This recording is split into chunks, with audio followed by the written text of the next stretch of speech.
Tol, since alam mo naman na sobrang hilig ko sa mga accessories, ngayon isi-share ko yung mga nabili ko na sing-sing sa Hong Kong. So, actually, apat to. And inabot ata ako dito ng total around mga 50K. Kasi may iba dito 15,000, may iba 17, then may iba mas mura lang. And ito, nabili ko siya sa Dopus, sa Hong Kong, sa Causeway Bay. And kaya rin ako napabili dito kasi may isang sikat na rapper dito sa Pilipinas na dun siya bumibili. So, hindi ko na lang babanggitin yung name. So, papakita ko na. So, apat siya. So, una meron ako na ito, yung parang signet ring. Yan, na medyo may pagka konti-konti siyang design. Yan, may mga ganyan siyang detail. So, usually ito, dito ko siya nilalagay kasama sa kaside ng wedding band ko, which is itong left ko. Then, meron ako ding maliit na parang lightning yung design niya. Yan, ito yung pinakamura dito.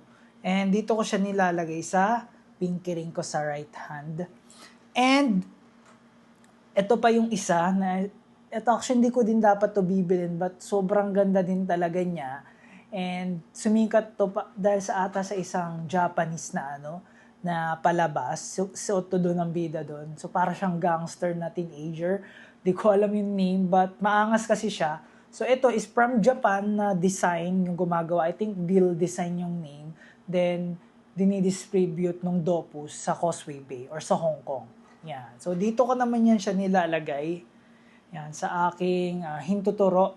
And lastly, ito yung pinakagusto ko.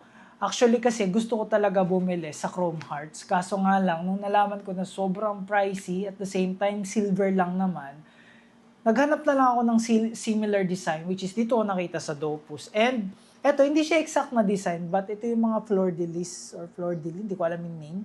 Yan. Basta ang gusto ko is yung medyo mga, alam mo yun, mga gothic, and mga unique yung style. So, ito siya. Napakaganda niyan, tol. And dito ko siya nilagay. Actually, ito yung pinakamahal dito. Yan. So, dito siya. Ganyan ko siya pag sinuot. Okay? Alam, sobrang hilig ko talaga sa mga accessories. Kaya, actually, may hikaw ako. And di na lang din ako nagsuot ng necklace kasi overkill na. But usually, ganito ang atake ko dyan. Then, may isa na lang akong bracelet. Yan, so sobrang ganda. Shinare ko lang kasi baka mamaya gusto mo ng inspiration din na sing-sing. But kung gusto mo mag-start, I think ito, yung mga gantong design, signet ring, maangas siya. At the same time, unique. Hindi kasi gaano nagsusot yung mga tao ng ganito. Parang kala nila pang mafia lang, pang gangster. But pwede siya sa lahat. And yun lang. Maraming salamat and bye-bye.